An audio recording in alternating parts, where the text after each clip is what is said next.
un entrenador de Cuenca, hago la pregunta de, ¿y Chema Rodríguez qué tal? Todo el mundo me dice esto, es bueno. Casi unanimidad en un mundo donde los puñales, el invitado lo sabe, vuelan. Campeón con Menorca, agarró a Kiel en segunda en Superliga 2 en 2018, y entonces Kiel solo ha crecido de la mano de este albaceteño, José María Chema Rodríguez. Bienvenido. Muchas gracias, bien hallado. ¿Algún dato, me faltó algo reseñable? ¿Algún datito que quieras tirarte ahí? Jugaste la SED por primera vez con Kiel, ¿eh? Que no es poco, No, que no es no, poco. la verdad que lo has resumido muy bien. Chema, quiero saber esto. ¿Vienes del voleibol o eres un outsider? ¿Sabes? Siempre esto es súper injusto y además súper nazi. El rollo este de ¿es puro voleibol o es de los... ¿Eres nativo del voleibol o eres inmigrante del voleibol? Vengo de familia de vóley, de familia de vóley, de primos, de hermana, de abuelo, de tío y de mucha vinculación al mundo del voleibol cuando se llamaba balonvolea en aquellos entonces. Entonces yo desde que era un crío siempre me he movido en los ambientes de voleibol, pero no era el primer deporte que yo practiqué. De hecho, yo el vóley me lo encontré de manera tardía y además no lo empecé jugando, sino que lo empecé arbitrando. Lo primero que yo hice fue ser árbitro de vóley o anotador en aquellos entonces, ¿no? Para conseguir algo de dinerillo los fines de semana y de alguna manera pues fui dejando otros deportes, me fui vinculando a vóley, fui jugando de manera, bueno, pues amateur, ¿no? Con los amigos y tal, y poco a poco pues fui queriendo y me fui pues sacando cursos de entrenadores, entrenando niñas al tiempo que yo jugaba y poco a poco me fui introduciendo más en este deporte. Y eso que estás comentando, ¿qué hace uno para llegar al final a jugar la SEB con Kiel? O sea, ¿cuál es el proceso? Sí, te sacas el nivel 3, sí, claro, pero tiene que tener una oportunidad de entrar en un equipo que al final esté compitiendo en. Tuviste la oportunidad para ir a las canteras, después fuiste a Menorca, ganas la liga, pero todo eso tiene que llevar un proceso, ¿no? Porque empiezas con niñas, eso está muy bien. Siempre he creído que nunca, siempre me ha parecido un salto demasiado grande el que directamente Uh-huh. no pasa por formación. Bueno, en mi caso, yo empecé en un colegio de monjitas en un patio, dando clase con niñas, sin probablemente saber mucho de esto, pero un poco autodidacta, ¿no? Iba buscando libros para ver qué trabajar con ellas. Y durante X años estuve en categorías inferiores hasta que recalé en el Club Voleibol Albacete. En aquellos entonces llevaba el equipo juvenil y bueno, pues para una temporada en la que fichan a Daniel Gallardo como primer entrenador, me proponen ser segundo entrenador y estoy con él durante 2 años en Superliga, donde también estábamos jugando ya competición europea y bueno, estábamos en la parte alta de la clasificación de aquel voleibol de aquellos entonces. Daniel nos renueva, fichan un entrenador brasileño y a ese entrenador pues no se le da bien la temporada y en diciembre, después de un partido de Copa Europa, pues deciden hablar con él para que no continúe. Y mientras que buscaban un entrenador, pues con 26 años que yo tenía, pues me hice cargo del equipo y bueno, pues pasamos ronda en competición europea, ganamos el siguiente partido de liga y el club pues estuvo bien, mientras que seguían buscando entrenador, pues me dejaron que fuese caminando y poco a poco las cosas me fueron saliendo bien. Y terminamos ese año pues jugando, si no recuerdo mal, unos cuartos de final de la Copa CEP y creo que terminamos cuartos clasificados en liga y me ofrecieron pues ser primer entrenador la siguiente temporada y volvimos, nos salió muy bien, nos metimos en una Final Four que se jugó en Jesse, terminamos terceros de liga, semifinales de Copa y bueno, yo creo que ahí fue cuando yo ya teníamos 27, 28 años y a partir de ahí, bueno, pues fui saltando de clubes en Superliga, ¿no? De ahí el club de Albacete decidió no continuar en la máxima categoría, fui al Olímpico con el campus a Las Palmas, de ahí pasé a Menorca 2 temporadas, de Menorca pasé a Pamplona, donde estuve 3 años y luego por otros motivos estuve otros 2 allí y ya pues 5 años que llevo actualmente en Kiel. Y esa es otra, o sea, ese salto que tú estás comentando es el tema de cómo tenemos una expresión canaria que es de silla al barda, pero claro, tú pasas de ser un campeón de liga, ¿no? Un campeón de Superliga, a irte a Pamplona y después irte a un equipo de Superliga 2. Eso, ¿cómo lo llevas? O sea, y sobre todo esa etapa de Menorca ganando liga. Cuando ya muerdes el primer oro, ¿no cuesta bajar de ahí? Yo la verdad que siempre he sido una persona muy tranquila en ese aspecto y muy humilde. Yo creo que al final lo importante es tener claros cuáles son tus objetivos y para lo que se vas a trabajar y que eso te ilusione. En ese año yo estuve muy bien, muy feliz, esos 2 años fueron 2 años muy duros en Menorca, pero también fueron 2 años bonitos. Y al final, bueno, pues el club, por cuestiones, distintas cuestiones, pues decide no ofrecerme una renovación para la siguiente temporada. Y yo me fui de allí muy agradecido. Y, y esa etapa se terminó. Después, cuando hablo con Rafael Hernández para fichar por Iruña, pues era un club que llevaba un par de años en la máxima categoría, que había clasificado por primera vez para la Copa de la Reina, pero querían dar un pasito más, ¿no? Y bueno, pues la idea fue eso, ¿no? Intentar hacer un equipo potente y el objetivo era volver a estar entre los mejores. De hecho, terminamos jugando finales de Liga y terminamos jugando finales de Copa. El problema es que en aquellos entonces estaba Logroño, que era uno de los equipos potencial, ¿no? Que tenía probablemente en aquellos entonces las mejores nacionales, ¿no?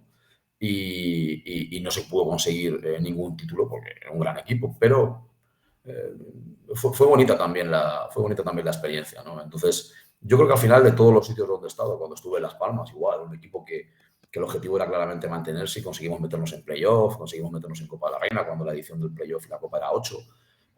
Y posteriormente vengo a Kiele, a través de Diana Sánchez, el presidente se pone en contacto conmigo, que yo había coincidido con Diana en distintos equipos.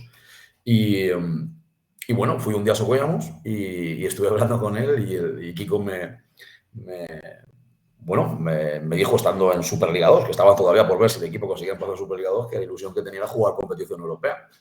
Y yo me reí en ese momento. Y bueno, pues al final él me convenció el proyecto, me convenció lo que me decía, a mí me ilusionó y bueno, pues hasta el momento pues contento y feliz. Y aparte puede ser el entrenador con contrato de más larga duración del torneo. Sí, ahora mismo probablemente. Sí, No lo sé. probablemente, porque ¿cuánto fue la última renovación? 4 años. 3 años. 3 años. 3 años. Eso es una rara avis en el mundo del voleibol, ¿eh? Muy Que raro. prácticamente los entrenadores renuevan de año en año, como los Sí, jugadores. yo de hecho lo he hecho siempre así.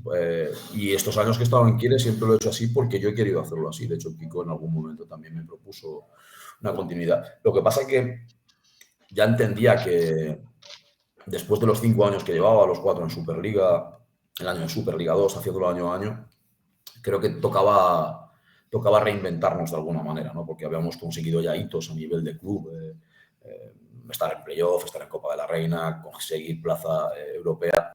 El crecimiento ya en esa parte es complejo, ¿no? Porque al final ese saltito entre jugar una final o jugar unas semifinales, los 2 últimos años hemos jugado 2 semifinales de Copa y nos hemos quedado en el quinto set, ¿no? Con la posibilidad de meternos, ¿no?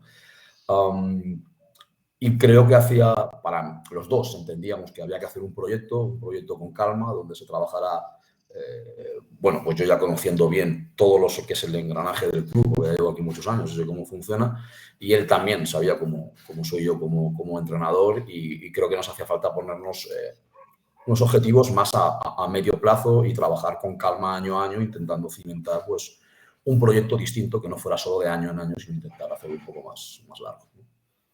Que eso es raro en el voleibol también, donde nunca sabes cuál es tu presupuesto a principio de año, nunca sabes qué es lo que vas a manejar, con qué jugadoras cuentas, qué jugadoras no acaban de aceptar otra oferta. Es complejo el mercado del voleibol. Y cada año más. Y cada año más. Porque al final el mercado es el que es. La normativa nos exige a tener X jugadoras españolas y son las que son.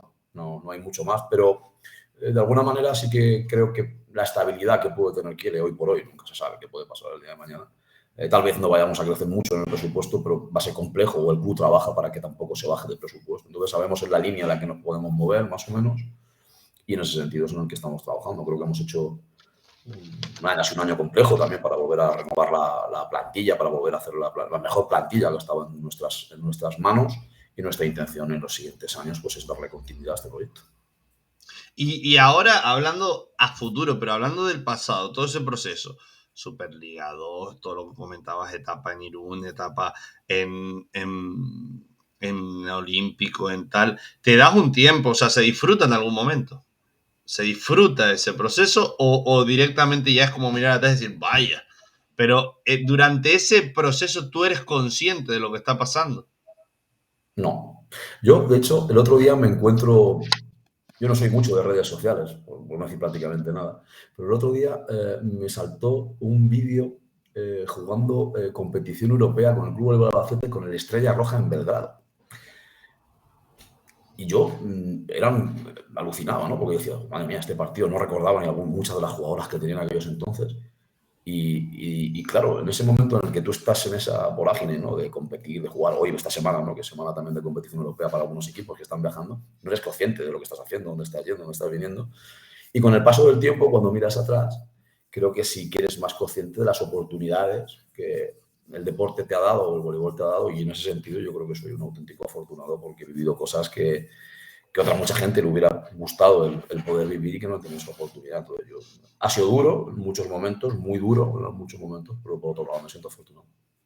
Claro, pero es la sensación de suerte, pero en tu caso voy a decir que no es, a ver cómo lo explico sin que se pueda sentir ofendido otros, no tú.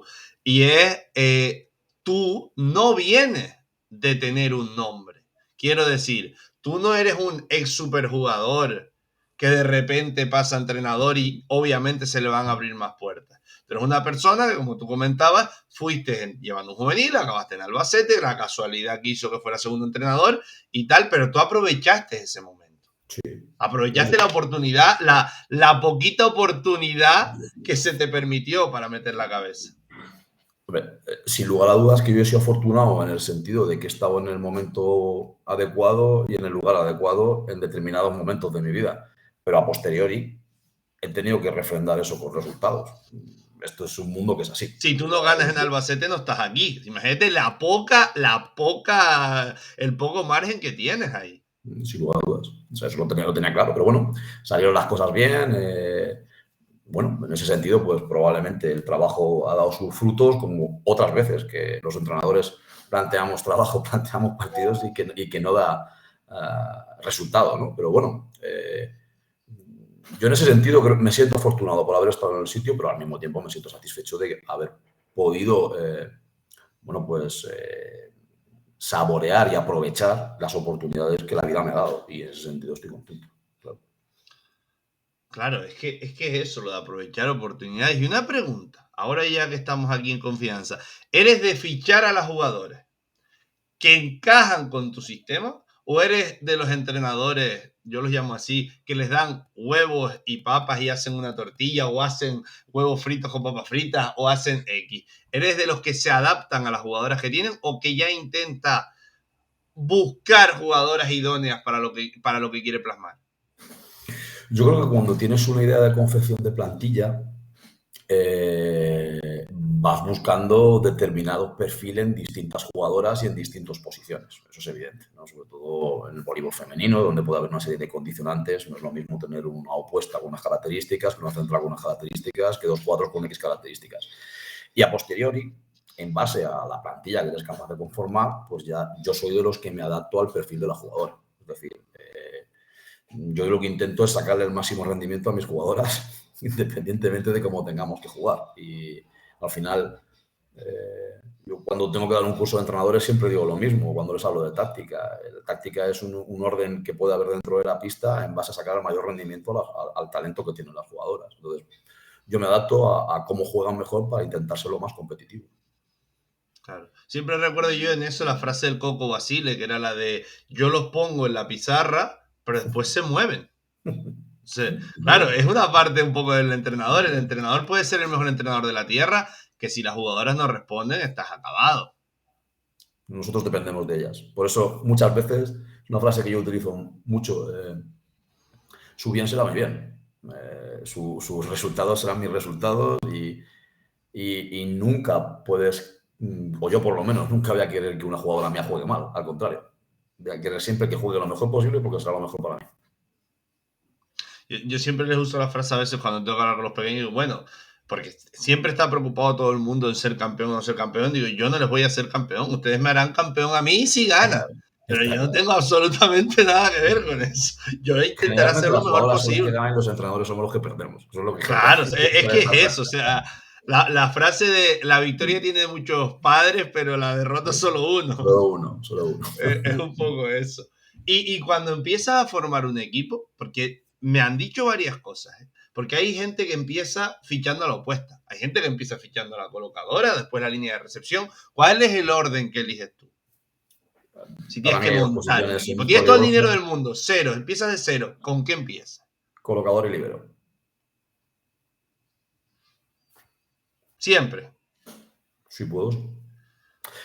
Hay otras ocasiones donde no. Este año, por ejemplo, no empezó por ahí. No empecé por ahí, pero porque se dieron una serie de condicionantes para ir hablando antes con otras jugadoras. Al final, nosotros, por ejemplo, en Quiere somos muy respetuosos con la gente para afrontar nuevas temporadas. Es decir, no solemos hablar con la gente mientras están en competición con otros equipos.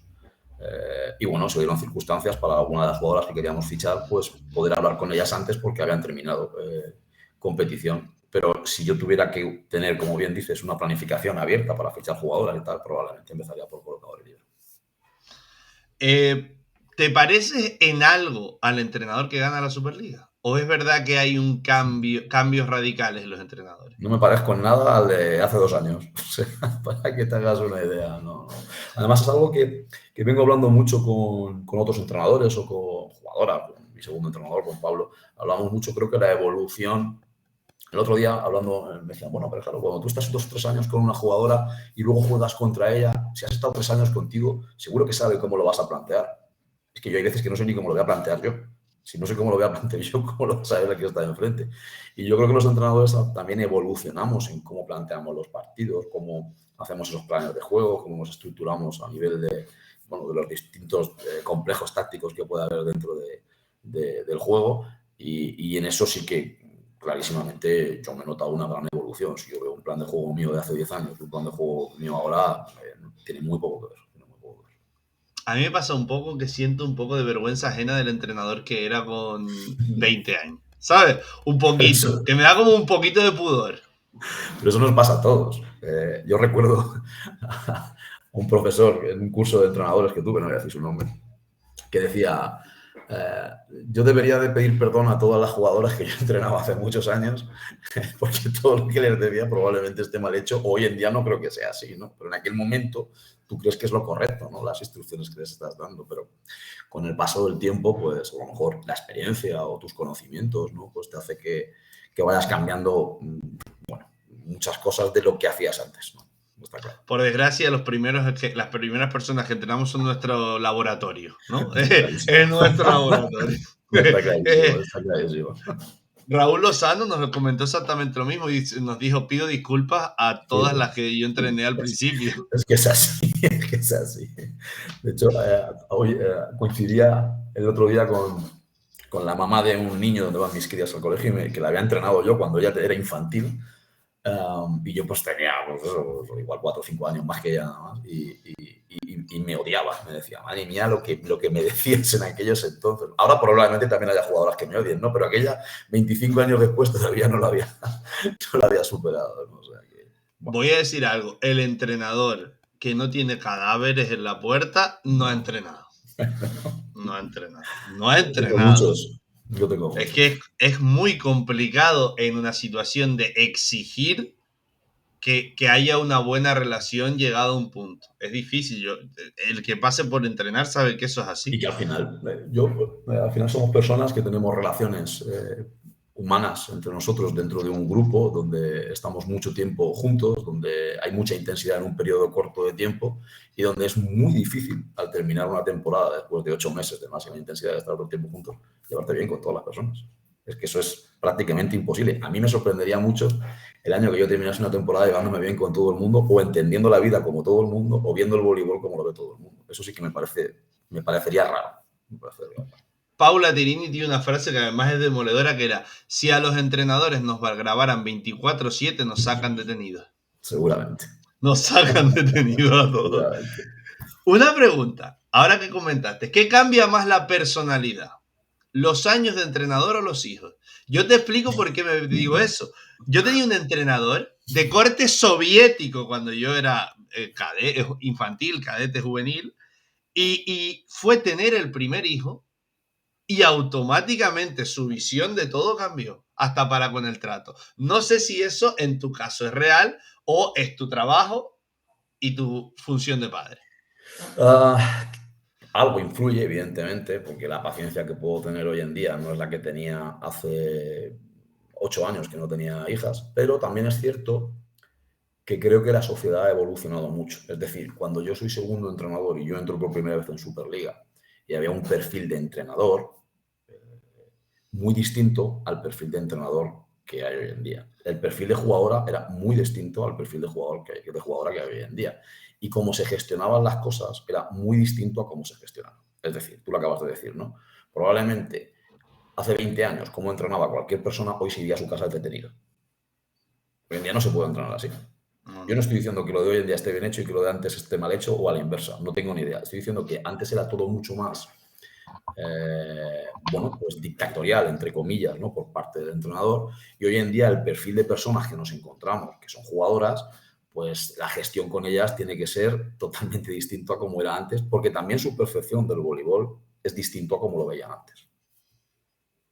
Y sin embargo es curioso cómo digamos que ahora no estamos en la época más bollante del voleibol español, tú que pasaste por Albacete, que viviste la etapa Marichal, Cantur, etcétera, etcétera, etcétera.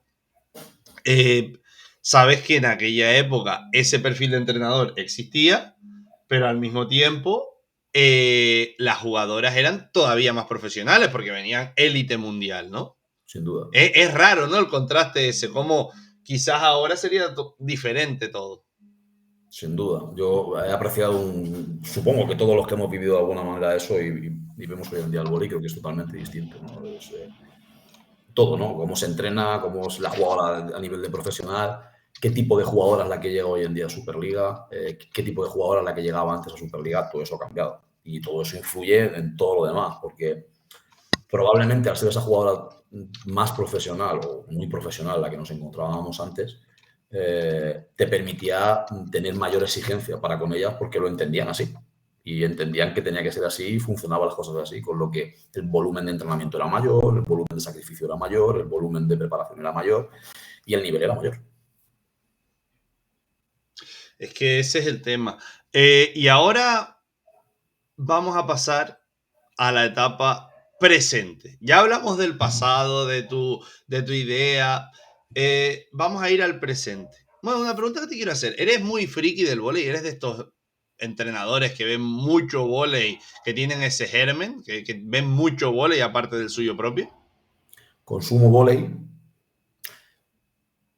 pero veo también mucho vóley que me permita estar preparado para lo que me voy a encontrar el siguiente sábado. Es decir, no me veo todos los partidos de la jornada, sí que cuando hay algún resultado que me llama la atención lo veo, pero sobre todo lo que sí que procuro es ir suficientemente preparado para jugar el siguiente partido. Pero, por ejemplo, empieza la liga italiana, bueno, voy a ver este Alguno que Conegliano, Trento. alguno que me interese Claro, sí, no, pero a no mí me me pasa veo igual, todas. digo, no Yo voy no a tengo ver tanto cualquier tiempo, partido. yo también te lo digo, igual es que yo soy lento trabajando, pero cuando me tengo que preparar un partido y entrenos, viajes, no sé qué, tal, etcétera, etcétera, luego lo Ser miras con calma. padre, obviamente, Alguna vez, ¿no? Algo de convivir, tiempo te quita. claro, Algo convivir de con la tiempo te quita. familia. Y en este año, que le llevan muchos años, lo acabas de comentar, 2 años consecutivos semifinales de Lugo y También. Olímpico, ¿no? ¿Eh? Con Olímpicos, sí. Sí, Lugo y Olímpico. Eh, claro, ha sido un aspirante a títulos, también semifinalista en playoff. Eh, ¿Cómo te podemos considerar aspirante o es una cosa que se da? ¿O quiere no puede ser, no puede decir queremos ir a por la liga? A mí me parece aventurado decirlo. Es decir, sí que nosotros nunca nos hemos escondido y nuestros objetivos es estar entre los mejores. O sea, nosotros queremos estar en playoff, queremos estar en Copa de la Reina y este año creo que las dos cosas van a estar muy claras, por como estoy viendo la liga de Igualada y cómo se han reforzado los equipos, que va a estar muy claro. Yo no sé si el club o el equipo tiene todavía empaque suficiente como para decir vamos a ir a luchar por un título, entre otras cosas porque nunca hemos jugado una final. Eso no quiere decir que no la juegues y que no la ganes, son cosas distintas, ¿no? Pero creo que todavía hay pasos que tiene que dar el club. Yo, por ejemplo, recuerdo Logroño, antes de ser campeón de liga, jugó muchas finales. Menorca, antes de ser campeón de liga, jugó finales. es raro, ¿no? La vez que llegas por primera vez a jugar una final y la ganas. No quiere decir que no sea, ¿no? Presupuestariamente, evidentemente, no somos el equipo con más dinero de la categoría y eso al final es una obviedad. Esto funciona por cómo funciona. Podemos fichar mejor, podemos acertar mejor, podemos hacer las cosas mejor, pero al final es una cuestión económica cuando estás hablando de ser campeón, ¿no? Entonces, sí que creo que nuestro objetivo claramente tiene que estar entre los mejores, que además año a año me parece que es difícil, porque el tener un año donde tú llegues a jugar unas semifinales, tal, bueno, pues se puede dar por distintas circunstancias, pero cuando quieres año a año estar ahí arriba ya requiere de otras cosas, requiere de un trabajo, requiere de un presupuesto, requiere de una planificación, requiere de que cada vez las jugadoras confíen en el club, etcétera, etcétera. Entonces, para nosotros me parece un objetivo ambicioso el poder estar arriba y una vez que estemos ahí, vamos a pelear por todo, sin lugar a dudas. Pero si me podrías plantear al menos qué sería un éxito o qué sería un fracaso. O sea, éxito es, yo creo que incluso llegar de nuevo a otras semifinales, aunque vuelvas a caer, que es verdad que el año pasado la Copa de la Reina, pese a todo, es buenísima. Te cargas a Menorca en semi, llegan a la semi contra uno de los favoritos que es olímpico, el gran favorito que era olímpico, y pierdes en el quinto set. Al final, sí, salió muy bien. Son detalles los que no te hacen estar en una final en ese caso. Incluso también el año anterior contra Lugo, que si va con el handicap, parece que siempre tienes el handicap de jugar contra el favorito o jugar contra el local. Vete diciéndole a Kiko que encargue la copa, ¿sabes? Que vaya pidiendo Bueno, yo sé que a Kiko le hace mucha ilusión el organizar una copa y yo también se lo he dicho, al final esto es una cuestión de perdurar, de estar ahí, al final cae. Pero sí sabes lo que es un fracaso, ¿no? O sea, quiero decir, no me Hombre, para gustaría no nosotros no entrar en estar en playoff. playoff y no estar en copa sería muy duro. Y el año pasado lo tuviste durísimo, o sea, el año Mm. empezó raro, ¿no? Y de hecho nosotros siempre dijimos desde el programa que tú tenías la capacidad de que los equipos enseguida dabas con el clic, pero te costó un poco más el año pasado, pese a que al final estabilizaste mucho la competición, o sea, al final pudiste encauzar la Sí, liga y... sí, pero nos costó, fuimos un equipo muy regular, donde probablemente dábamos nuestra mejor versión contra equipos que a priori tenían más potencial que nosotros, pero luego contra equipos de nuestra parte de la clasificación nunca terminábamos de ser competitivos contra ellos, no terminábamos de ganar esos partidos y ahí perdimos muchos puntos que en temporadas anteriores no los habíamos perdido contra equipos de nuestra liga, ¿no? Como aquí que dice. Entonces, fuimos muy regulares en ese aspecto, además nos coincidió varios momentos con competición europea, etcétera, y fue un año muy duro la temporada pasada, la verdad que fue un año complejo a nivel de resultados y de mucho trabajo y de mucha gestión para poder conseguir los objetivos, ¿no? Que nos costó mucho conseguirlo, sobre todo entrar en playoff, ¿no? Nos costó mucho. Y aún así siempre tengo la sensación de que, por ejemplo, este año dijiste, voy a volver a rodearme de sinónimo de éxito. Amelia Portero, obviamente Renata Benedito continúa, pero que más o menos sabes dónde puede, digo, vale, se va Elen Amaral, un pedazo de jugadora impresionante, pero me traigo a la que ya me dio éxitos el año anterior. O sea, es como, Sí, imagino que perfiles tiene que ver distintos. con bueno conocido, ¿no? En vez de, no lo de malo conocido, sino bueno conocido. Yo creo que al final los entrenadores lo que intentamos hacer es, dependiendo del bagaje que tenga una temporada el equipo, pues intenta mejorar, ¿no? Tú dices, bueno, ¿en qué aspectos este año no hemos sido buenos? Bloqueo, pues vamos a intentar mejorar nuestro bloqueo para la próxima temporada. ¿En quién hemos estado bien? En recepción, pues vamos a intentar dar un punto más. ¿Cuál ha sido nuestro problema? La bola alta, la bola rápida, el pase, no lo sé. Entonces, eso es lo que nosotros pensamos. Luego, la capacidad que tengamos, ¿no? Porque en esto también hay algo que es que la jugadora, ¿qué es lo que quiere hacer con su vida? Está en todo su derecho de marcharse o a otros clubes o buscar otros proyectos. Y bueno, de alguna manera, para nosotros Amelia es una jugadora que nos daba mucha estabilidad en todos los ámbitos del juego. Y bueno, salió la posibilidad de volver a traerla y contentos con ella como de continuar con Renata o como de haber fichado a Anne o incluso a Laura, ¿no? O sea, es decir, son jugadoras que este año hemos tenido la fortuna de hacer el equipo que a nosotros nos parecía más acorde a lo que buscábamos con una línea de juego. Sí, además eligiendo muy buenas nacionales, que es algo que siempre es complicado en el mercado español. O sea, que tienes más de tres, pero vamos, que hay que buscar esas tres suele ser un quebradero de cabeza. Al final el resto es el mundo, ¿no? Quiero decir, las cuatro restantes son el mundo, pero las tres que tienes que elegir es complicado para tener un equipo muy competitivo.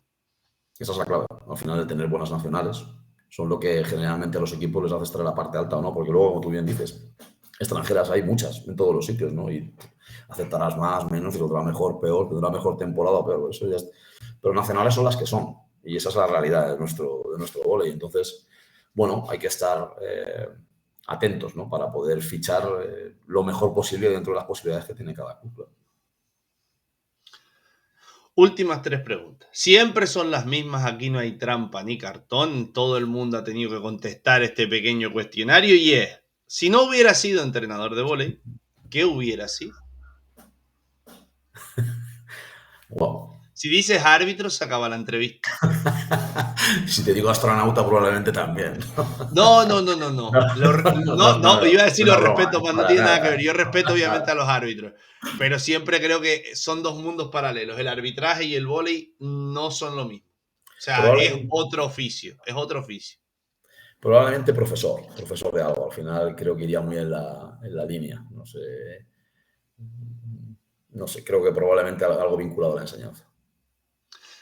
No eres el primero que dice eso, sobre todo, fíjate tú, las más comunes en los entrenadores, que es una cosa que me sorprende, o cosas económicas o cosas de enseñanza, Rico tampoco ¿sabes? está bien, ¿eh? No, pero es un rollo debe ser por la cosa que tiene en la cabeza de la estadística, ¿sabes? Que Ya, están ya. pensando en números muchas veces, digo, es que deben estar locos ahora con el data volley y tienen que ser, ¿cómo llevas eso? ¿Es un dogma Bueno, de fe? ¿Es un dogma de fe? Porque yo considero que hay entrenadores que de verdad parece que hablan de una religión en cuestión de estadística, o es una herramienta. es una herramienta. O sea, el data lo que te da es información acerca de tu equipo y del equipo de enfrente, pero tú esa información tienes que saber cómo gestionarla. El data volley no te dice si tienes que bloquear 1-2-2-1, lectura, fuego, abierto, cerrado. Lo que te dice es la tendencia de la distribución del juego y en base a las características de tu equipo y del ataque del equipo de enfrente decidirás cómo bloqueas. Entonces, es una herramienta. Yo no hoy por hoy no concibo, y tengo un segundo entrenador que trabaja muy bien con el data y me da mucha información desmenuzada, pero no concibo hacer un plan de juego en base exclusivamente a lo que te dice el data. Creo que hay otras cosas que todavía hay complejos tácticos que se escapan a ese análisis técnico, ¿no? Que te puede dar un data. Es una herramienta, más información. Es que opino lo mismo. Yo no sé hasta qué punto. Marcelo Méndez puso este ejemplo en la entrevista y yo creo que tiene razón. Dice: el data volley puede decir que una pelota rápida se ataca por diagonal. Porque en el data volley sale así. Y no es porque es que claramente cuando va una pelota rápida solo puedes atacar diagonal. Correcto. ¿Sabes? Correcto. No es lo mismo. O sea, eso lo entiendes sin mirar el data volley. Exacto. ¿Por qué pasa eso? No, es que es así. Al final, tú cuando analizas el juego, tú sabes que la bola rápida generalmente va a cortar sobre diagonal. Cuando te dan una dirección de ataque de un atacante, vas a ver que ataca por ahí. ¿Por qué? Pero tú viendo el vídeo probablemente también sacas esa conclusión. Si el balón fuera más lento, probablemente tendría más abanico de ataque o de recursos de ataque que con ese balón tan rápido. Bueno, pero una vez que tú tienes esa información, tú tienes que decidir si ese balón lo vas a bloquear en diagonal y lo vas a defender solo con uno por fuera o vas a seguir manteniéndote un bloqueo a balón y vas a trabajar esa defensa con dos por fuera. Esa es decisión del entrenador. Eso el data no te lo da. Claro. Es decir, Yo estoy seguro que en un y eso tiempo depende muerto. de tus características de jugadores que tienes. Claro, yo no me imagino un tiempo muerto, no sé cómo serán los tiempos muertos de Superliga, no he tenido esa suerte, pero yo no me imagino un tiempo muerto donde tú le dices, ataca sobre zona 1 porque hay un 27% de posibilidades más que si atacas línea, no le dice, ataca la línea que aquella no defiende. O a lo mejor, Me imagino más esa conversación, me imagino más esa no, conversación. o te pongo otro ejemplo. Vamos a imaginar que en la salida de recepción, en rotación 4 le da un 80% de salida al 4 y poco a la central por atrás, por ejemplo. Y todo el mundo dice, no, nos vamos a ir le da un 80%. Ya, pero es que igual a ti te interesa que esos atacantes del 4 estén en uno contra uno y que la central tenga un doble bloqueo porque la que te define es la central y no la otra. Es decir, hay una serie de componentes que dependen de tu equipo, dependen de las características del equipo de enfrente, del ataque, de la rotación, que esa información creo que tienes que analizarla. Entonces, quedarte exclusivamente solo con el data me parecería erróneo. Quedarte exclusivamente solo con la otra parte también me parecería erróneo. Yo creo que una mezcla entre los dos es donde puedes conseguir el éxito, bajo mi humilde opinión, que cada entrenador, tú sabes. Ya, no, ya te digo, hay dogma de fe. Hay un dogma de fe de la Yo todavía estadística. no ¿Eh? estoy en esa Hay religión. gente que sigue la estadística a rajatabla, hay gente que no sigue la estadística, hay gente que lo utiliza como una herramienta más, como puede ser la máquina del saque. O Por sea, supuesto. es una herramienta. por supuesto. Siguiente pregunta. La cualidad más importante que debe tener un entrenador. O la cualidad, ya te comentaba antes de empezar, una cualidad que tú digas, ese tío es bueno. Por esto me gusta. Yo creo que los entrenadores al final, cada perfil de entrenador, evidentemente gestión de experiencia y gestión de grupo, eso es lo primero, ¿no? Y saber analizar los momentos y saber analizar situaciones de equipo, ¿no? Porque al final eres un poco el que tienes que marcar los parámetros de cómo funciona la temporada. Pero luego también creo que depende de cada uno de cómo seamos, cada uno de nuestros entrenadores, pues tendremos un fuerte, ¿no? O un área donde nos vamos a sentir más cómodos, aquel que enfoca el entrenamiento desde la parte emocional exclusivamente, aquel que lo trabaja aquel que lo hace de la parte técnica, aquel que lo hace de la parte motivacional. Y al final creo que cada uno de nosotros pues tiramos más por una vertiente que es donde más cómodos nos sentimos. Yo siempre digo lo mismo, a mí me gusta mucho el sentido común, o intento aplicar sentido común a casi todas las cosas que hago. Para mí una cualidad exclusiva no debería de haber.